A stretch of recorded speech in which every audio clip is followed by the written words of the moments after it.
because we are in Christmas week. And yes, despite that and a lot of facilities being closed down, we are here at the Bisimoto facility plugging away. So thank you so much for joining, guys. Appreciate each and every one of you, and hopefully you're looking forward to a wonderful week. How do you say this? Daval, my cheeks, says, what's up, BC? Good afternoon. Thank you so much for joining.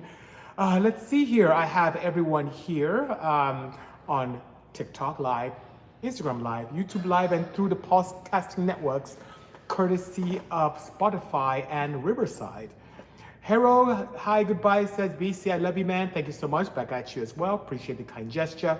Drifter Tim says, happy holidays, BC. Hello to you as well. Thank you so much for joining. Sean C here on TikTok. Thank you so much, Sean C.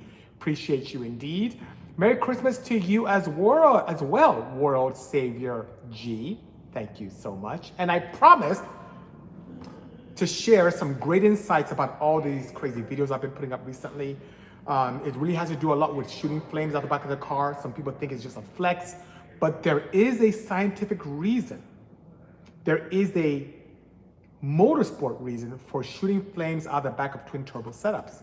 It even helps a little bit with natural aspirated setups, but let's focus really on anti-lagging. Merry Christmas, Lenny. Thank you so much as well. Euro Drive, happy holidays to you as well. Thank you so much. So that being said, guys, Two Wheel Duck says, love the minivan build that you brought to SEMA, Toy Drive, or Sean's Toy Drive. I brought two of them. We brought both the Bisimoto 1000 horsepower Odyssey in burgundy, or better yet, the official color is dark cherry red pearl.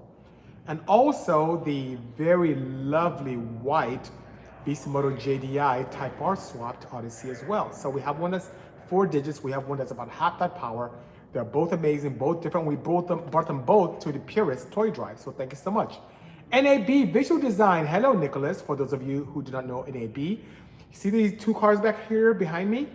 He designed both in terms of aesthetic and livery. The Action 935 Porsche factory, and also the Bisimoto Slammed Model 3 that's behind me. So he did a great job with those things. Very talented concept artist, and I love him deeply. Looking forward to what you have in store for us next year. It should be a lot of fun indeed.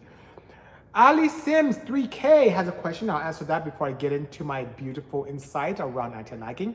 Says, hey BC, I have a 996.1 C2, for those of you who know, C2 is a Carrera with a 2-wheel drive, rear-wheel drive only, with the same motor 3.4 you have in your 930. I am a fabricator and wanted to build something very similar to your 930, but on 996.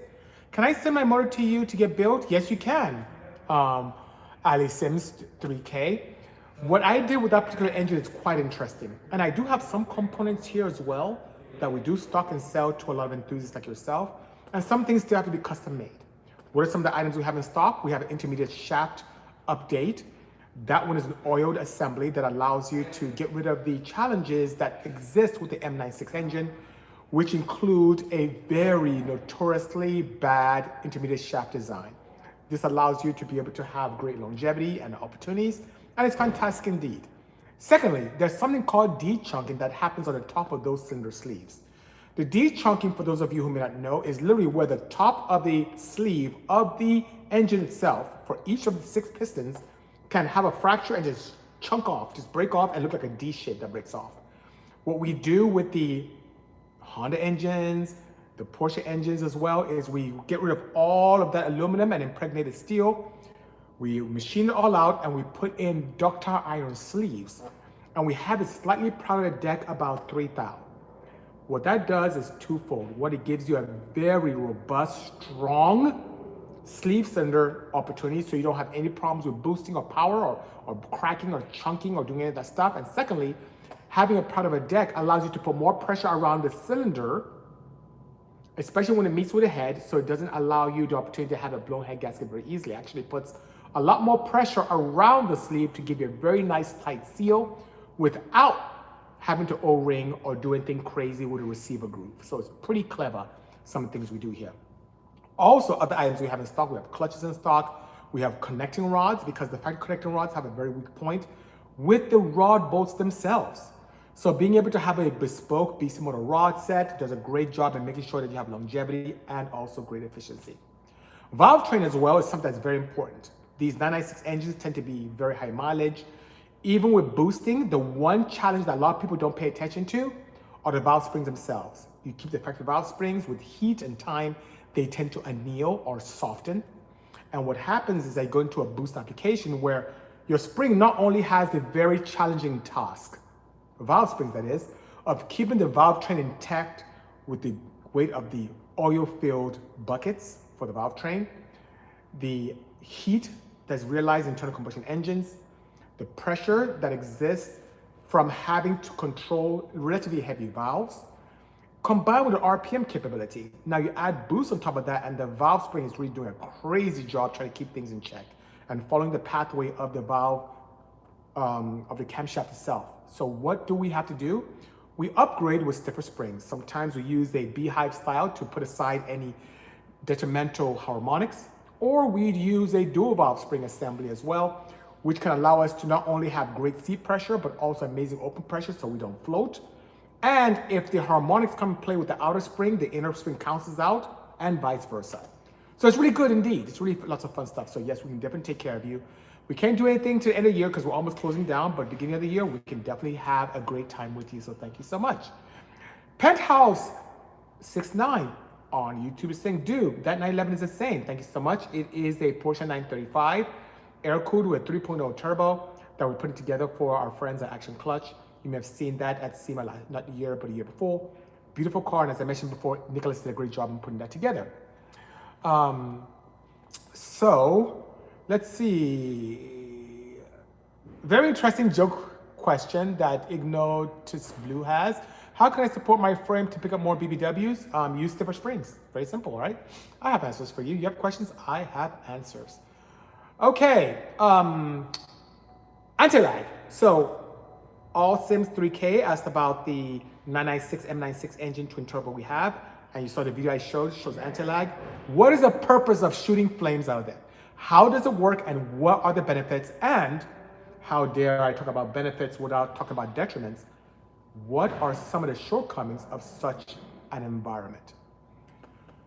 Anti-lag, as the name implies, is something that goes against a laggy opportunity. What is lag? This is where you get into a turbocharged vehicle, you step on the throttle and you have this slight delay before the power comes on. When you have a bigger turbo, you kind of have to rob Peter to pay Paul, where you're making a lot of top end power, but your bottom end really sucks. So the one thing you can do with anti-lag is by using an ECU, like our ECU of choice now is the Link setup.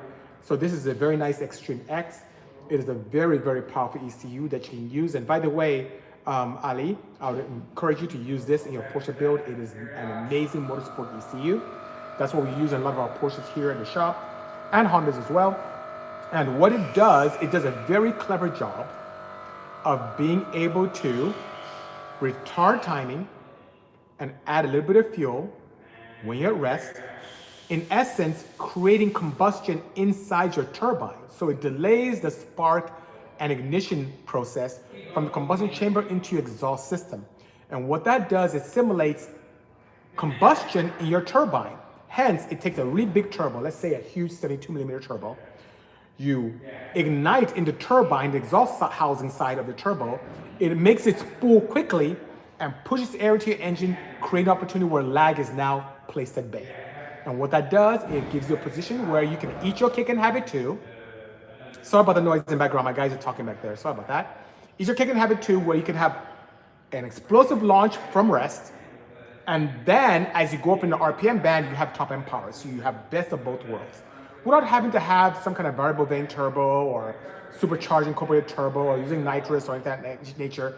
And because it's not a consumable device, you can do as many times as you want with a Link ECU. So that being said, guys, what are some of the detriments? Well, as you can imagine, you're combusting. You're taking the environment of ignition and combustion and putting it into a turbine. And you have to do that by going past the exhaust valves. Now, what does that mean? It means your exhaust valves end up getting a lot of heat, a lot more heat than it would typically see. And it could, if you are not careful and you do it for an extended period of time, it could warp not only your valve, but your valve seat as well. Secondly, this is really hard on turbos. So you see when I do a lot of my videos, it's kind of a short stint. I'm not just sitting on this shooting flames indefinitely, because as you create combustion, and by the way, turbos weren't designed to see that kind of abuse, it can do really tough things on your cartridge. Not only your bearings in the turbo itself, but in very rare occasions can really hurt your turbine wheel as well. So if you have an amazing turbo arsenal, if you have an amazing sponsorship with a turbo company, have at it all you want. If you have the ability to build engines with no qualm, go ahead. In my case, the vehicle that I shared this morning in my feed is a vehicle that was built as far back as 2008, and I've been anti-lagging all those years without problems, because I don't just sit on my anti-lag setup and create a lot of problems. So those are some of the benefits and detriments when it comes to anti-lag. And what that means, it's not just a cool event to shoot flames and show off and create beautiful sounds and fire. It really does have a motorsports benefit. So I hope that helps. Wow, Warrior Fella says, what's up, BC? Watching you and relaxing in my new Honda. Congratulations on your new H badge. Appreciate that indeed. And you know, Christmas is around the corner. It's only 2 days left till Christmas, says Cody Jones, 1980. Absolutely, and happy holidays to you in advance as well. Did you build that Porsche, says Kota? Yes, this and many others. We do quite a bit of building here. As I look around me here, I have a couple Hondas right here to my right. Okay, 3 Hondas here, 3 Porsches. There's a Tesla right there. There's a Porsche there, another Porsche there, another Porsche there. As you go in there's more Hondas, an Acura, another Honda, a Neo EP9, a couple minivans. It's a lot going on here. So think of us as the Jay Leno of motorsport building. We love all type of things. And yes, 9 Dime Rico, I still do have the van. I'm literally looking at it right now. The burgundy one and the newer white one with the J Series J35 boosted and Type R K20C respectively. Merry Christmas to you, Oranjova Jodav 805. Sorry for butchering your name. Always killing it, BC. You're such a legend, says Two Wheel Duck. Thanks for the kind words. Trust me, the best is yet to come. All right. BC, is it worth building an F23A or should I H-swap it in a CE1? It depends on your goal. The F23A is a very lightweight, very efficient. Love the cradle on the bottom end of that engine. Loving, loving, loving. What I don't care too much about the F23A Honda engine are the ports and the valve train. The intake ports are very small, so it doesn't lend itself to a lot of natural aspirated power unless you're going to boost it later on. You can force feed it and you can be okay power-wise, but it does have a limiting head. One of my favorite swaps is to use the F22A non-VTEC head on the F23A bottom end. You get the displacement, the really crazy strong girdle, and the head flow that the F22A does tend to provide. Now, why does the F22A not make a ton of power like a factory F23A? Is because of camshafts. The F22A non-VTEC has a very weak camshaft. You put a decent Bisimoto level 2 and it wakes it up and you're like a hero. Now, if you want something that has amazing aftermarket support and you're going to leave the engines relatively stock, buck for power or bang for buck, the H22 is a much better setup. And the cool thing about your swap is that you can keep your original single cam gearbox from the Accord and you'll bolt on to the H22 without a problem. Now, what have I done in many times, just like my inside here? I've had access to both the H22 and also the F22. And I choose the F22 because the head has a lot more potential. I can make a lot more power with a booster RNA with the F22A, with exception that the valve train needs a lot of work and a lot of technology. Once again, if you want to keep it relatively stock, do H22. If you want to get a little bit of best of both worlds, opt for the H23 blue valve cover. We have actually boosted one of those stock ones and made 500 horsepower to the wheel, and it lasted 4 eons. So that being said, guys, that's the way to go. Great question, PGB, and hopefully I was able to help. Johan Porsche, good seeing you. Thank you so much for joining. Appreciate you indeed. What's up, Blue J Yusuf? Thank you so much for appreciate your presence here as well. Let's see here. That's amazing, says Ali Sim 3K. I will send you a DM soon. Looking forward to exceeding your expectations. That's the gentleman who's building a setup with a 996. Would you build another car, asked Nicholas from NAB Visual Design, with a center seat? Was the one you built worth it to you?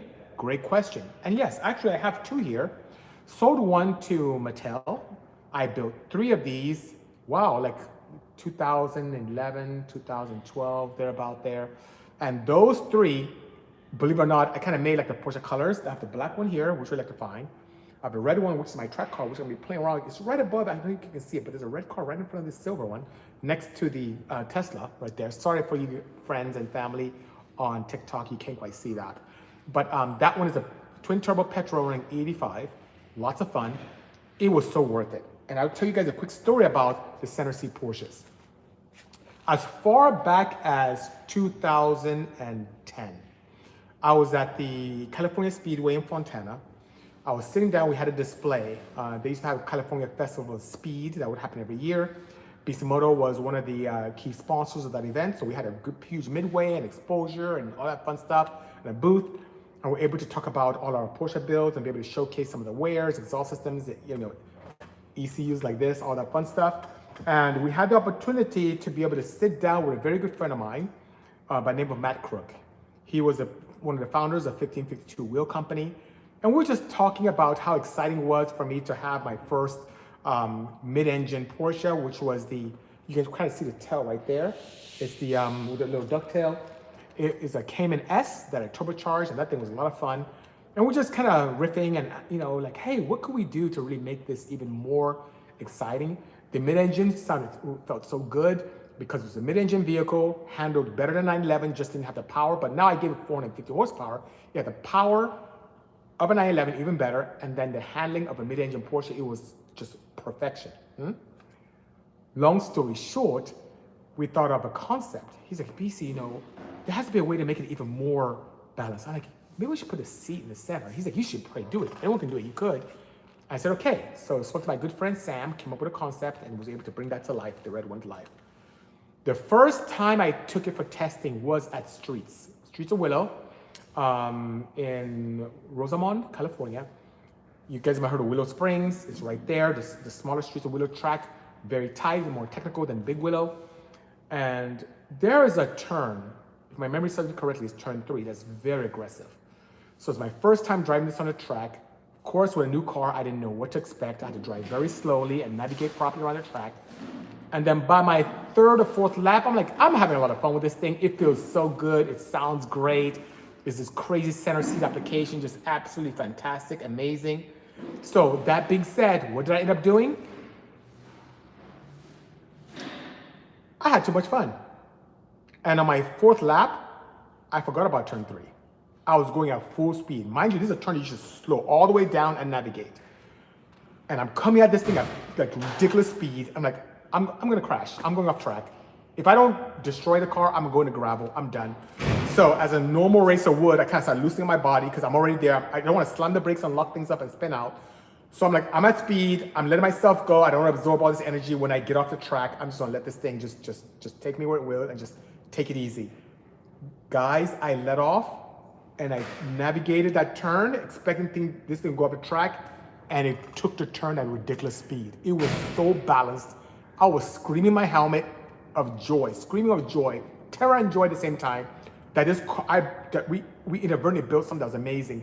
I got back to the pit immediately, told my good friend Sam, hey, try this out, this thing's amazing. Sam jumped in, wouldn't get out of the car. Couple of months later, Jay Leno was out there driving the same car, and he couldn't believe, he thought, he was comparing it to his P1 McLaren. How crazy is that?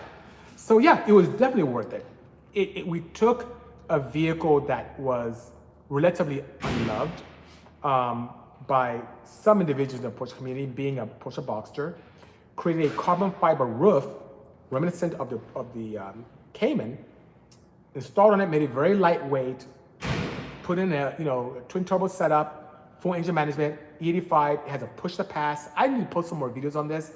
There's a push to pass button where you can hit it. It makes 450. You hit a button, make it another 50 to 60 horsepower. And unlike nitrous, you don't have to recharge the tank. It's always there. It's just a kind of like a scramble boost function, which once again, you can use one of these ECUs and set that up quite easily. And yeah, it was a lot of fun. Just absolutely a blast. So it's one of my favorite cars. I should be taking it out there in February again to have some fun. My good friend Simo is putting together a track day, and we'll be out there having a blast, which is quite nice indeed, you know?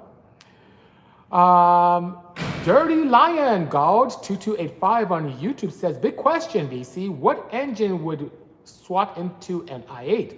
Preferably a V8. Ooh, that i8, I don't know if you've seen the engine bay, it's pretty tight. I know that John on Instagram put in a rotary because it allows you to make decent power and also take advantage of the small packaging. A V8 would be tough. If I were to build an i8, I would probably electrify it. I'll probably go crazy with some type of maybe Model S P100D real drive unit, amp it up and have it make like maybe 600 plus horsepower and have a blast with that, but that would be me. If I were to put a petrol engine in it, you may think I'm crazy. So please don't. You may think I'm crazy, Dirty Lion, but I will put in what we did with the Odyssey, a Type R engine. I'll put in a Honda Type R boosted K20C in the i8. And if you need help with that, us and our good friends from JDI, we have a kit that allows you to put that engine to anything. So that'd be a very easy, it is tight. I agree with you, Dirty Lion, very tight setup. It'll be an inline 4. Out the gate, you'll be making north of 350 with a little bit of magic, keyboard and parts mag, you can make over 500, 600 horsepower. It will be a freaking blast. The i8 looks amazing. I just don't like the performance. Being that 3-cylinder hybrid, it is pretty slow. Has a cool going doors, looks like it should be making 1,000 horsepower. But what it does, the performance, in my opinion, doesn't match the looks. There's an opportunity to be able to put something very nice to that, I thought first a 20B, which would be great, and power to rate ratio would be great. I agree. A 20B rotary, and for those of you who may not know, it's a Wanko setup. That would be really a nice way to go. Really loud, but nice way to go. You want something that's a little bit more modern and has growth opportunity? Tell you, Type R, you can never go bad with that at all. Type R engine at all. Porsche R8 says, looking through squares. Now, this is my very good friend Alvin, and he knows. Porsche for sure. I'm all about the Porsche. Especially with the prices of 991 right nowadays, it's a no-brainer. But thank you so much for joining, Alvin. Appreciate your insight indeed, and your support as well. NAB Visual Design said it would be interesting to see an EV that has good weight distribution and plenty of power, but with the addition of a center seat, and that's happening as we speak. Right there, I have some AOG Chem water-cooled modules. I want to do a ton of content on how these two cars react. I'm powering them to be very similar. So the petrol 450 was the electric 450. I kind of have an idea how the track race would go because I want to do some quarter mile, eighth mile, and some circuit driving. I have an idea, but it'll be better to really gather a lot of content and data and share with all of you accordingly. And I'll have that on the Bisimoto YouTube channel. And if you have not subscribed to it, when we're done, please do go on YouTube, type in Bisimoto, Bisimoto, smash that subscribe button, and you will see some of the cool stuff that we have going on here at this shop. Didn't you build a new Odyssey, says Dirty Lion God 2285. Yes, we did. As a matter of fact, the Odyssey is being modified right now with a cup kit because we did such a great job in really making the car look awesome and very Type R, almost like what Honda would do if they're to build a Type R minivan from factory. So it looks very OEM. By the way, sidebar, that was the most difficult car for us to build ever. It's almost like right here, I'm looking at this crazy, you guys can see, I'm looking at this crazy EG with a K-swap and a decent 68mm turbo on it with a lot of cool technology, chuck full, sequential gearbox. It sounds like a lot of work, right? But this is actually quite straightforward. We're able to place turbo where we wanted to, do a custom exhaust manifold, do cool things with air intercooler. Everything kind of sits and lays where it would naturally. On the Type R Odyssey, it was very important for us to make it look OEM, if not OEM plus. That means we can't just leave things anywhere. Things have to be placed a certain way, the same way the factory would. To the untrained eye, if you open the bonnet, it looks like a factory car. That was so hard to do. Even when we had to do some very clever things with air routing, we had to use piping that looks just like factory so it can have that factory feel to it and pizzazz. Very, very hard to do. Well, right now, the team is working on putting an air cup kit on it. So we have that beautiful, nice lip that was bespoke made. We've damaged it once getting out of a driveway. So Trace was driving it and damaged it right here at the shop here in Ontario. So okay, the one way to put that at bay is to use some kind of cut kit. So we opted for a Stance Parts cup kit. I think that Stance Parts was here earlier and it's just being installed. I heard them testing it. So maybe it's good to go. And if so, we'll do a quick video and show you guys how cool that is. So that being said, I do have it. It's here to shop right next to its grandfather, the earlier one making 1,000 horsepower, and it's a lot of weight indeed. How much would it cost to turbo a Cayman S similar to what you did to yours? So Zebulon, we did have the opportunity to make kits not too long ago for those, and it wasn't too bad. I think it came out to like maybe 17K. It wasn't bad at all. The caveat was that the ECU that we had access to went away, but now our friends at Link now have a protocol that allow you to use their ECU to control everything and still send the proper CAN function so your gauge cluster can work properly. So I think, you know, well, things have changed now with the tariffs and so on and so forth. So it would be less than 20, but it's still very, very cost effective, you know, compared to what you do to an NSX, let's say an NA1 or NA2, or even boosting a Civic. So, but you get a lot more cool stuff with it. Twin turbo, harness, ECU, blow-off valve, math elimination. It's just drip tanks, scavenge pump. It's a lot of parts to make it act very well, but when it's done, it's almost like how it came and should be. It's absolutely fantastic, you know? T-Wizard said, what should my first car collection investment? It's 10 to 15K, thinking about an older Maserati. The one thing T-Wizard about the older Maseratis is that they don't hold value. They just don't. For 10 to 15K, to be honest with you, I would, you may call me crazy, but I'd probably invest in that price in a 914. We're starting to see a lot of those. They're starting to creep out in price. It is the Porsche 914, which typically comes with a flat 4. The 914 6s that people have put, you know, 6 cylinders in, and some came from factory that way. They tend to hold their value and tend to go a little bit up, you know, in pricing. So that wouldn't be a bad investment. If you wanted something a little more modern, let me know. I can give you some insights as well. But right now, that is my pick when it comes to something you can add to your garage and a little bit collective and can hold value a lot more than your Maserati. So I hope that helps. Hello, Frederick Ricaro. Thank you so much for joining the Bisimoto Tech Tuesday. Appreciate you indeed. We're talking about a lot of cool things from anti-lag to swapping H-series engines with even a, you know, a single cam setup to what kind of engine will go in an i8. We're talking about some really good things, great topics today. And also what modifications need to happen to an M96 to make it quite bulletproof in the Porsche realm. Tech2sDay, good day to you as well. Thank you so much for joining. How difficult was it to make the red Porsche electric, says Frederick Ricaro. For us, it wasn't so crazy because we've done quite a few. The very first one was the pink 935. That was really challenging to do because it was a learning curve. Nowadays, we do kind of have a lot in-house already. We have our own bespoke battery box designs already made. We have a bespoke cradle that we already have as well.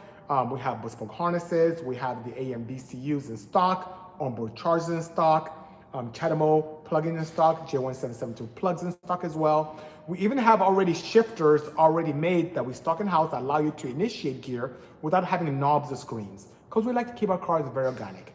When it comes to gauges, we tend to use a CAN-based setup that looks very analog, but also, and very authentically Porsche, but it shows you very strong insights like RPM on the engine itself, which are RPM, most of the electric setups we have here are 18,500 RPM red lines. It has the ability to give you state of charge, which shows your battery charge at any given time, the amount of amps that's being distributed throughout your system, so you can see how much power you have at any given time as well. The opportunity to look at battery temperatures, which is also very good to keep an eye on just in case you're misbehaving, but we suddenly have any challenges with that, if at all. And it just looks really cool. So when you look inside some of these older Porsches when we're done with them, it feels like a classic Porsche, smells like a classic Porsche, turns on like a classic Porsche with the exception that doesn't leak or have any crazy smoke coming out of exhaust. You have a little dance of the gauges when it comes on, and then you press the throttle and all hell breaks loose. It's really crazy. And by the way, guys, I know some of you are EV enthusiasts. Many of you are petrol heads like I used to be as well. We do them all here, but I'm telling you guys, the only type of EVs that we build here are performance EVs. We don't do any of that putting around rubbish where you just put an engine in and you're like, oh, I'm electric, I'm driving around, look at me. Nope. The stuff we put together here is fun, scary stuff. Stuff that will make you just go crazy. Things that changed me. Guys, me, a diehard petrol head. I am someone who hated EVs, like dumb, stupid. EVs are dumb. Piece of junk, soulless machines, toasters, microwaves, meant for people with hemp sandals, tree huggers, rubbish cars. I built my first one painstakingly because I was just intrigued about technology. I wanted to be able to service my OEM partners quite well. And when I drove that pink one in the back of the shop, I lost my mind. Changed my life. And since then, I've had a great appreciation for everything that goes fast, whether it's diesel, hybrid, petrol, electric, using exotic fuels, whatever the case may be. As long as it's fun and fast, I'm in for it. And guys, I'm telling you, it is fantastic. So let's see here. My Porsche is ready for the Bisimoto blessing, and Tech Moto, we are here to take care of you. Allow us the opportunity to be able to exceed your expectations. Nick Calderal, there you go, says 996 turbo for life. Love that comment. And for those of you who don't know, there's a 996 turbo. Not the early ones that started 99, but that came a little bit later on. That was Metzger based, so the engine is very similar to the flat air-cooled with water-cooled heads. Those vehicles come with a gearbox that's virtually indestructible, all-wheel drive, and with minor tweaks. And when I say minor tweaks, guys, I'm talking about intercooler upgrade, turbo upgrade, and a tune, either with a standalone or a flash. Those things wake up and get close to, if not north of 600 horsepower. The most underrated supercar out there. You see a 996 twin turbo, respect that thing. It offers so much car for the money even by today, which is pretty great, you know? What year 914 is a 10 to 15 range? You can see them all. I've seen everything from 72s to 76s. I've seen them all, you know? How can I do what you do, says 430 on TikTok. School. I'm an engineer, went to school for engineering, took my academia very seriously, studied very hard, got very high marks, and really took a very huge step into looking at academia not as a way to get a degree, just to get a job, but using what I learned in academia to put towards real life practices. Meaning when I was racing and I was taking classes in thermodynamics, fluid dynamics, maths, and heat transfer, I used those concepts to think about my engine, how to make it more efficient, and it worked. The reasons why I was so successful as a drag racer, breaking tons of records, which still stand today, and getting the interest of American Honda and eventually racing for them, is because I utilized my insight from academia and put into my cars by experimenting, blowing things up, fixing things, repeat, racing, testing, and it made me very successful in the motorsports arena. And by the way, my interaction with all of you here on Bisimoto Tech2sDay is because this country has been so good to me. This is a way of me giving back to the community. It's a way for me to be able to share my passion for motorsports, be that person I needed when I was younger, because when I was in school, I really wanted to learn a lot about cars. People would shun me, not even tell me. It took someone like John Concialdi to take me under his wing and be able to show me the ropes. But a majority of the time, almost 9 times out of 10, I was shooed away from speed shops, from people who were gurus. They just didn't want to help me. So I'm using this opportunity to share everything I know with all of you so you guys can be better than myself. I'm doing whatever I can to make sure that I can be that person I needed when I was younger to help many of you, because I'm a firm believer that a rising tide lifts all boats. And the more that we all learn, the better it is. Why am I sharing everything I know? Because next year I'll know even more. The great thing about technology and knowledge is that it continues to improve. And I'll continue to push forward nonetheless, you know? Just let technology evolve a bit, and soon Drax is going to be electric. That's it, says Tuna Official. And I agree. I mean, I don't think petrol will ever go away. I think technologies will continue to improve. It's been very interesting with the new administration that we have in office now, because things have kind of slowed down in the electric arena. But on the same token, motorsports continue to improve. There are going to be opportunities for everything from e-rev to pure electric to hydrogen to petrol to more efficient engines to faster, more cooler things. Of course, we love the sound, we love shooting flames, all that fun stuff. We also love having a blast and going fast. So either way, it's a great thing. Random name 913 is asking, do you still have your wagon here on TikTok? Yeah, right here. Matter of fact, let me see if I can turn this around there. See, there's a wagon right there. So I still do have it. Absolutely, absolutely have it indeed. Yes, yes, yes, yes, yes. Okay, let's see. Just looked up the 914. I'm 6'3", 250. Think it looks small. You can. That thing is, I have a yellow one here. It's amazingly comfortable. And Big 6, if you want more, it's very easy to be able to make the rails go back further. It's amazing. Just go ahead and test drive one. I think you'll find it is a blast. But once again, you're not looking for a car you're just going to just have. You're looking for an investment, something that can actually appreciate. You want something that's actually, as you mentioned earlier, you want a car that could be a collectible. Those, I'm telling you, you may regret it if you don't jump on some of those 914s now. They are going up gradually in price, and very soon, it's possible they could be the next 911. Anyway, ooh, that's nice. I have one, and I'm working on a swap for mine. Good job. Random, send photos when you're done. I love seeing updates. I love seeing cool things with our projects, by all means, you know? I can't believe it's BC, says the Mannheim. Why do you say that? The Mannheim himself 3. There you go. It's kind of strange. I keep thinking Mannheim because I'm part of the Mannheim dealership network. Anyway, I digress. I can't believe it's BC. I first heard about your builds because of the wagon. I hope you have a great day. Man, I need to catch up on all the new builds, by all means. And we have a lot. This year alone, wow, we had the Type R Odyssey, which went crazy at SEMA. We had the Volt 935, which is like a very nice Kramer K3 twin turbo on flex fuel that was in the Toyota's booth, and it's kind of crazy encapsulated, how should I say, toy box that made it look like a toy, but it's really like a real life-size setup. We had the opportunity to showcase the 2025 Jeep Grand Wagoneer, not Grand, but Jeep Wagoneer S EV, 600 horsepower, spins all 4 tires, just amazing, crazy setup. Had the opportunity to help our good friend Carlos with his crazy lifted Bronco. That was also in the Toyota Tread Pass as well. We helped a little bit Rod and his reimagination of his 935, which is quite nice indeed. And then we helped a very, very good team from out of state with a hydrogen Impala. It was just an absolute amazing SEMA for us. Dare I say, despite the slightly lower foot traffic, was the best ever.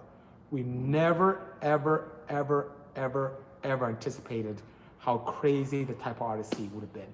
It was a wonderful opportunity to partner with JDI to be able to bring that to life. So it's really good indeed, you know. And thank you so much to American Honda for providing us a very strong platform in both the Type R setups and also the Honda Odyssey as well, allowing us to build what many consider the ultimate dad automobile. How's the Odyssey coming along, says 74RS Restomod. Any road track reviews coming up in the future?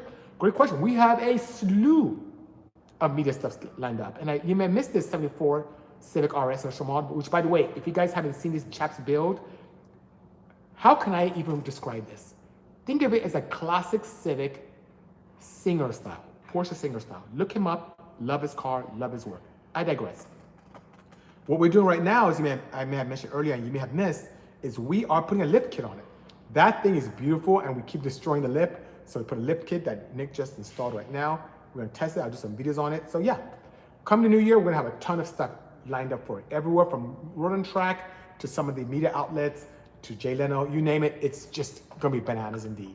Bananas. It was you, Bill Goody, I was looked up to for, Bill Good, not Goody, but Bill Good for Honda Performance. Thank you so much. Bill, rest his soul, amazing engineer. He had a company known as Bullfrog Performance. He had this really cool hood that I loved. I used on my carbureted CRX because I couldn't ram air. I learned later on how to do it, but I couldn't easily ram air into it. I just needed to get cool air into my carburetors. He had this kind of cool lifted cow hood with a vent that kind of allowed air to go inside, and almost like a NACA duct, didn't force feed air, but it did a great job in getting cool laminar air into the engine bay. Once again, using my engineering expertise as a student into my cars, I saw this huge opportunity for me. And I drove that. I believe my car was blue. It was a white hood for a while. I painted blue to match the car, and then my younger brother took it, put it on his CRX, and it got stolen. Anyway, I digress. So yeah, Bill, great guy. I really miss him a lot. Just a wonderful engineer. Amazing indeed. That Civic's amazing, says Hankish. I agree. 74 Civic, absolutely beautiful. Well, ladies and gentlemen, I must depart, getting back to work. I'm working on this crazy Neo EP9, which is like almost like a forever project. It's so much wiring technology in this thing, it's ridiculous. But anyway, I appreciate each and every one of you. Looking forward to seeing you next week as well. Happy holidays and Merry Christmas in advance. And once again, as a reminder, if you haven't subscribed to the Bisimoto YouTube channel, please do when we're done. In the meantime, appreciate each and every one of you guys. Have a good one and take care. Cheers. Bye-bye.